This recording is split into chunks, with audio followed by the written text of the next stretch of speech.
Lá vai o hacker para o ataque. Passa por um colaborador, passa por dois. Finta VPN e o antivírus grátis. Dá uma revenga na firewall. Olha, vai finalizar o ataque informático. Mas a Vodafone Business faz uma grande defesa. Agora a sua empresa pode ter a melhor defesa contra ataques informáticos. Com os seus equipamentos protegidos com o Trend Micro, a partir de 1,70€ por mês, o seu negócio pode tudo. Together we can. Vodafone Business.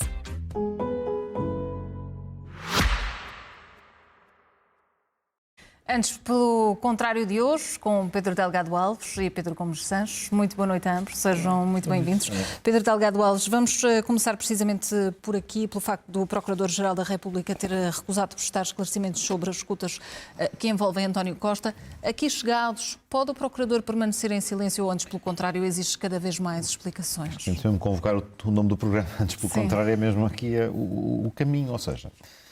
Eu acho que é mesmo um daqueles casos em que, se calhar, o silêncio é quase tão danoso quanto aquilo que se tomou conhecimento. Porque, neste conjunto de problemas, já nem entrando no que 2 anos decorridos já sobre a Operação Influencers, se vai sabendo sobre o que não foi produzido a nível de desenvolvimentos na investigação, a dificuldade que muitos arguidos têm em consultar o processo, a dificuldade de quem é meramente um interveniente, que nem tem um estatuto processual claro em poder consultar. Portanto, vamos descontar todas estas coisas e só focando o tema escutas em que fortuitamente é apanhado o então Primeiro-Ministro, isto levanta pelo menos 4 problemas diferentes. O facto de elas terem sido publicadas, mais uma vez, um caso de reiteração da violação do segredo de justiça numa componente das mais graves, não é só a violação do segredo de justiça, enfim, algo com o qual, infelizmente, convivemos há muito tempo, mas é uma outra coisa com a qual também, infelizmente, já convivemos há bastante tempo, que é o conteúdo concreto do meio de prova que ali se encontra, que é o conteúdo de escutas, ser publicado num órgão de comunicação social.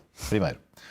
Segundo problema, a própria reação, a certa altura, que apareceu, no fundo, especulando sobre onde é que poderia estar o problema, imputando para os arguidos. Aqui, eventualmente, seriam os arguidos que, no limite, e aqui o visado não é arguido sequer, não é coisa alguma, às vezes até surge... Mas faz sentido isso? Faz sentido isso? Até vemos uma coisa, aqui só comentários, às vezes até vemos coisas que referem... A defesa de António Costa faz não sei o quê. Qual defesa de António Costa? António Costa não é acusado de coisa nenhuma. António Costa não é arguído em coisa nenhuma. É apenas alguém que surge referenciado num processo. Se quiserem fazer uma notícia focando exatamente o ponto, é advogados de António Costa, as pessoas que estão a procurar esclarecer a situação processual e deixar claro o ponto em que se encontra. Mas, portanto, o segundo problema é esta ideia de convocar, como que dizendo que não há um problema crónico. Porque os arguidos, todos os processos que vêm escutas vazadas, são todos diferentes.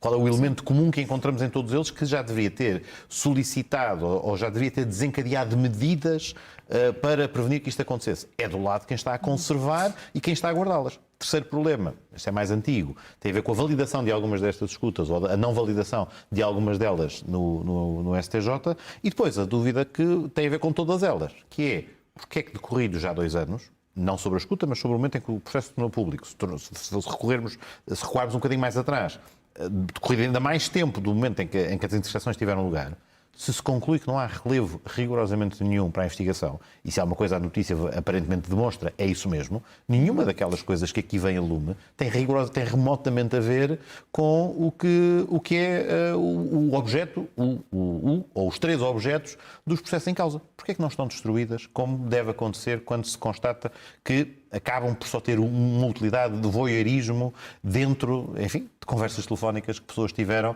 no passado e que no limite contavam, tendo em conta que são banais e as coisas que referem não têm substância nenhuma, que não só não tivessem sido escutadas, tendo sido escutadas que não tendo relevo desaparecessem e, acima de tudo, que não fossem publicadas ou que não fossem divulgadas como têm sido. Portanto, sim, regressando ao ponto da pergunta, é preciso mais explicações do que aquelas que tivemos até agora. Pedro Gomes Sancho, o silêncio do Procurador é razoável ou é danoso? É muito danoso e estas imagens são bastante confrangedoras. No melhor cenário, nós estamos perante uma grave incompetência do Ministério Público. No melhor cenário. Sim. Todos os outros cenários me parecem bastante piores.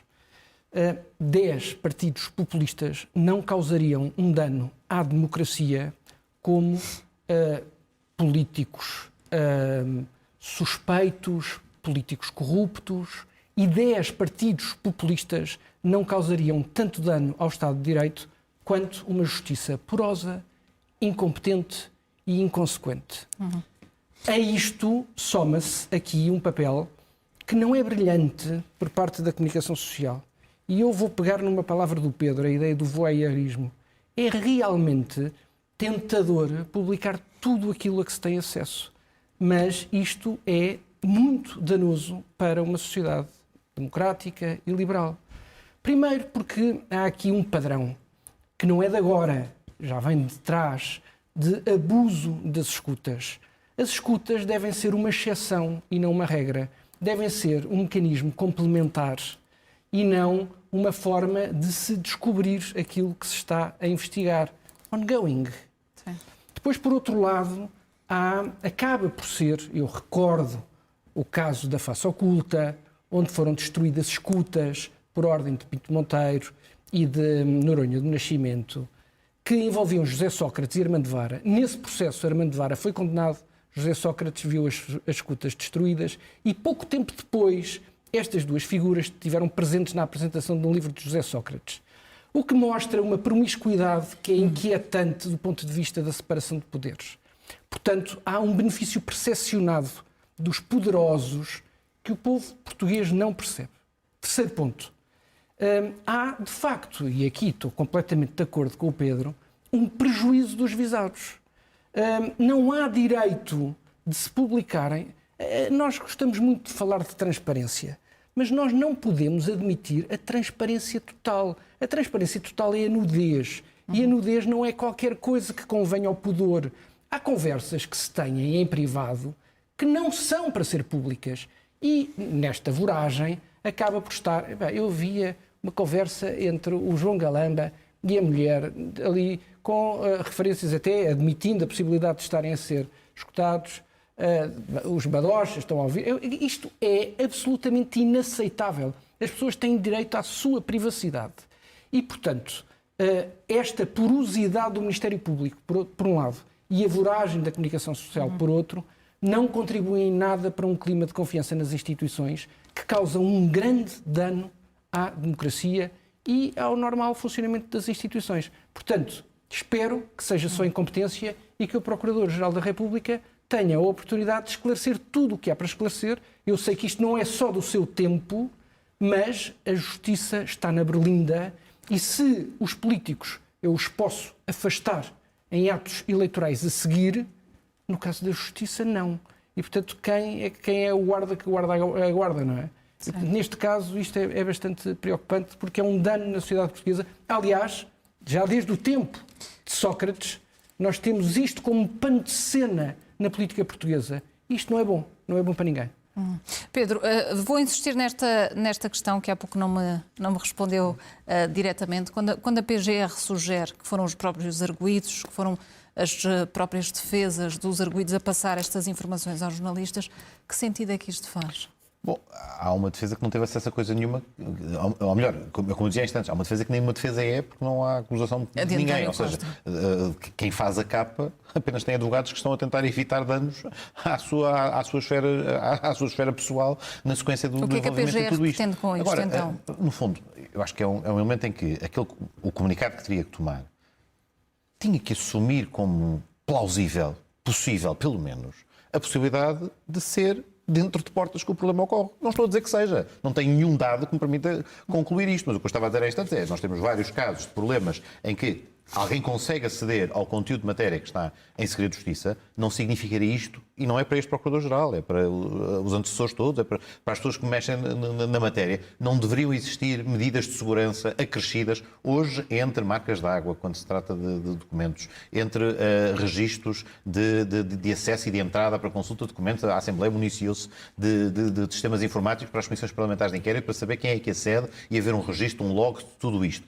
Já não temos casos suficientes, em quantidade suficiente e danosos o suficiente para já não deverem ter sido adotadas medidas sobre esta matéria. Não não devia o guardião de algo tão importante quanto é a interseção de uma conversa privada, que por razões extraordinárias de interesse público pôde fazê-la com a autorização do juiz, mas que tem que guardá-la e conservá-la para proteger a vida daquelas pessoas, que pode ser relevante até para condená-las, mas se não for relevante para condená-las, tem que ser guardado e depois tem que ser destruído, não pode ser publicado num jornal. E é esse o aspecto em que, no fundo, é um sacudir de água do capote que eu acho que não é saudável, não é todo saudável. Eu já agora, no último programa eleitoral do Partido Socialista, havia uma medida que se procurava, que sugeria, depois, evidentemente, não vencemos as eleições, portanto, o tema não foi esse, mas havia uma ideia de que, até se lerem uma reportagem de há uns tempos, feita no DN, sobre a utilização das escutas, a quantidade de escutas que são realizadas, a forma como elas são tratadas, como são abordadas, é preocupante a vários níveis disto da salvaguarda dos direitos dos cidadãos, que não devem ver os seus direitos sacrificados em prol de outros interesses da comunidade, podem ser suspensos, podem ser objeto de restrição,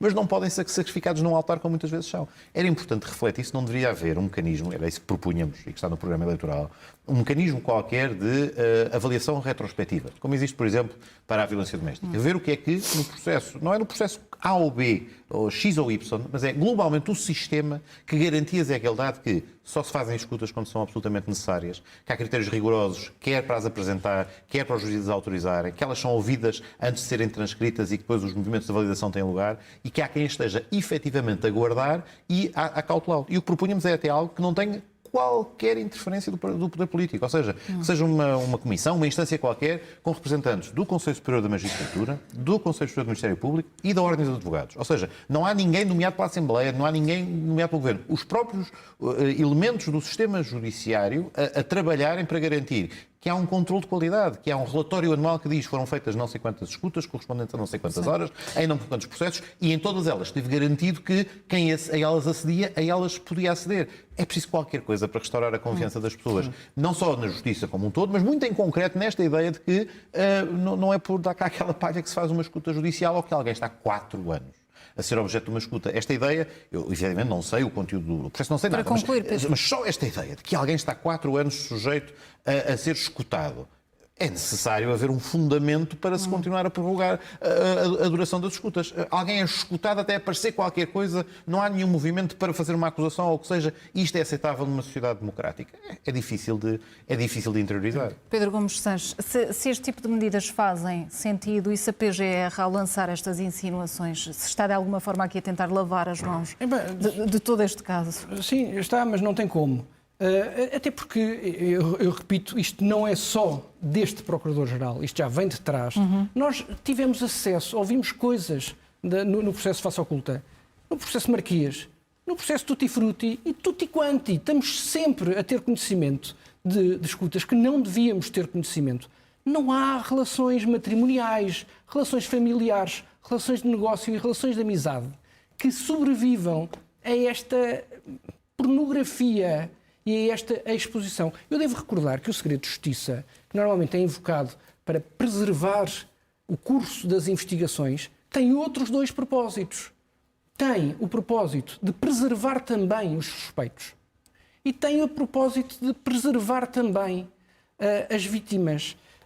E, portanto, isto, junto com esta dilação no tempo, que demora demasiado tempo, não se consegue perceber como é que escutas entre 2020 e 2022, que fizeram cair um governo em 2023. Estamos em 2025, estamos com isto sem nenhuma conclusão.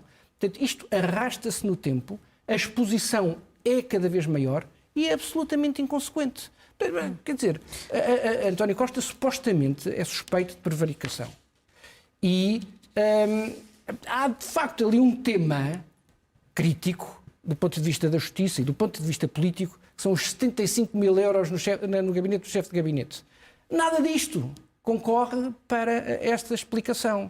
Portanto, nem do ponto de vista do interesse público, as conversas do José Luís Carneiro, quer dizer, nada resiste, repito, nem relações matrimoniais, nem relações familiares, nem relações de negócio, nem relações de amizade, sobrevivem a esta exposição e a esta pornografia. Permito só acrescentar uma coisa, é que isto também é extraordinariamente injusto para todos os procuradores diligentes, todos os magistrados do Ministério Público que desempenham o seu trabalho com brio, que fazem as investigações adequadamente e que, infelizmente, as falhas que o sistema tem, seja por incúria, seja por incompetência, seja por ausência de dinâmica, prejudica a imagem de toda a gente. Mesmo as pessoas que fazem o seu trabalho diligentemente, mesmo aquelas pessoas, todos aqueles que asseguram que nada disto acontece nos respectivos processos, infelizmente, e por isso é que era importante, uma das coisas que criticava-se muito a Lucília Gago era o silêncio. O atual Procurador tem maior capacidade de intervenção pública, de falar com a imprensa. Eu acho que devia aproveitar o facto de ter voz pública para defender a instituição e, no limite também, já agora,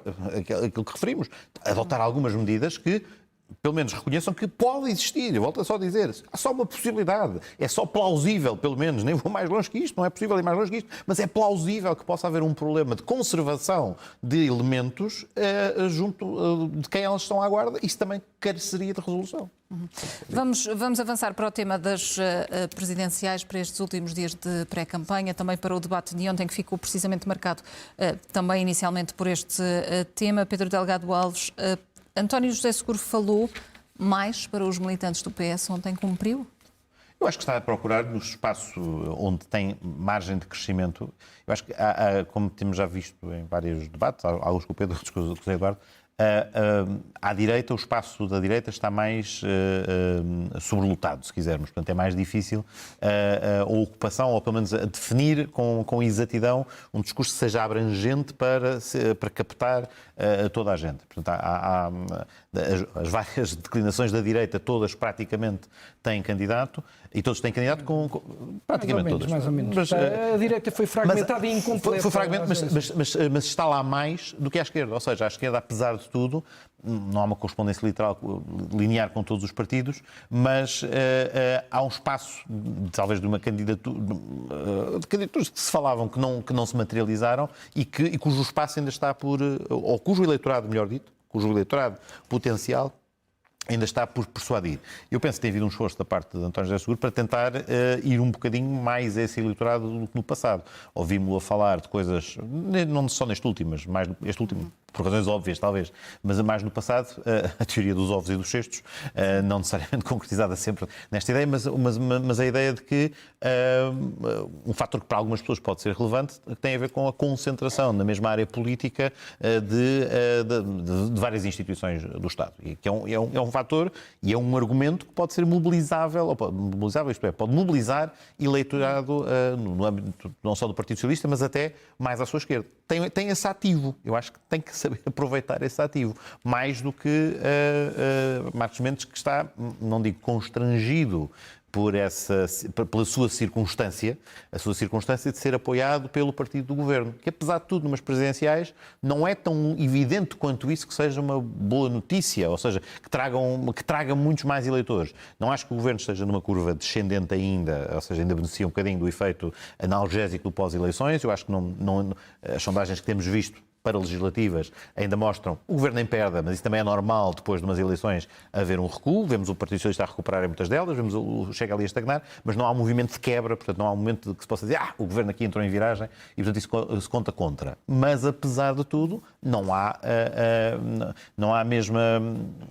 a mesma facilidade para o candidato apoiado pelo partido do governo em conseguir distanciar-se disso, porque todos os dias, quando questionados sobre os assuntos, o que é que faria se, normalmente a pergunta do que é que faria se, e aí até devo dizer, por acaso, agora, um ponto crítico, acho que António José Seguro, por exemplo, tem sido mais assertivo em muitos destes aspectos, se quer captar aquele eleitorado, quanto ao que é que faria em relação a um conjunto de medidas que estão em cima da mesa, mas quase toda a gente, pelo menos Marcos Mendes, António José Seguro e o próprio Almirante Gouveia Melo, escudam-se muito na ideia de eu não me pronuncio sobre uma lei antes de haver, que pode ser compreensível de uma determinada perspectiva, mas os eleitores querem saber mais ou menos com o que é que contam, com que valores e com que preocupações é que tem um Presidente da República em Belém. E, portanto, não falar disso e evitar falar disso, acho que não beneficia nenhum dos três. Mas de todos, voltando onde eu estava, aquele que é mais prejudicado pela agenda do Governo, que é questionado pela agenda do Governo e pelas eventuais medidas impopulares da agenda do Governo, é Marcos Mendes, das duas uma, ou se distancia delas e tem a tal concorrência à sua direita que está ali para ser voraz, ou quando não o faz, é o candidato do Governo. Pedro Gomes Sanches, seguro de quem é apoiante, contra os ovos todos no mesmo cesto. Está a ser eficaz com esta estratégia? Eu tenho defendido há muito tempo que estas não são eleições de esquerda-direita. Eu sei que isto é difícil de explicar, não vou tentar fazê-lo aqui, mas eu insisto, só por isso é que se justificaria o meu apoio a António José Seguro. Não creio que seja uma discussão entre esquerda e direita. Todavia, eu percebo que para uma grande parte do eleitorado esta questão seja importante. E eu acho que António José Seguro tem vindo nos últimos debates a fazer, se quiserem, uma correção de tiro, ajuizada, inteligente e que não viola aquilo que ele é. António José Seguro é um homem de centro-esquerda, foi líder do Partido Socialista e vai-se pronunciando sobre todas as coisas que lhe perguntam, às vezes erradamente. De facto, há uma frase, por exemplo, que é: não cabe ao Presidente da República legislar nem governar. Foi uma coisa que António José Seguro disse desde o princípio e forçaram-no a pronunciar-se sobre todas as coisas. Esta frase, que a António José Seguro foi usada como uma... Acusaram-no de vacuidade, de ser vazio, de não se querer comprometer. Esta frase foi dita por Cavaco Silva. E Cavaco Silva era, quando disse esta frase, catalogado como alguém com um sentido de Estado. Portanto, há aqui também uma dualidade de tratamentos que importa sublinhar. Deixa-me dar aqui uma nota que me parece importante sobre as sondagens, porque é sempre tema que vem aqui à discussão. Muito rapidamente. Mais do que o resultado e o escalonamento dos candidatos nas sondagens, eu queria salientar grande quantidade de indecisos ainda, grande incerteza ainda, uma perda constante de Gouveia e Melo e uma aproximação dos candidatos àquilo que são os seus eleitorados naturais. Desse ponto de vista, António José Seguro está até melhor face ao eleitorado do PS de 2025, nas legislativas, do que Marcos Mendes relativamente à AD. Porque também o Coutinho está melhor em relação... Está muito melhor. O Coutinho, como está muito melhor do que o seu, é plausível que esteja aí o eleitorado do PSD. Claro, admito que sim. Portanto, ainda vamos ter muito para discutir, as decisões ainda têm de ser tomadas e portanto, enfim, está tudo em aberto e todos têm ainda a possibilidade de passar à segunda volta. Todos, diria, Gouveia e Melo, André Ventura, António José Seguro e Marcos Mendes. Não creio que João Coutinho Figueiredo lá chegue. Boa noite a ambos. Muito obrigada pela vossa presença. Voltamos dentro de breves instantes.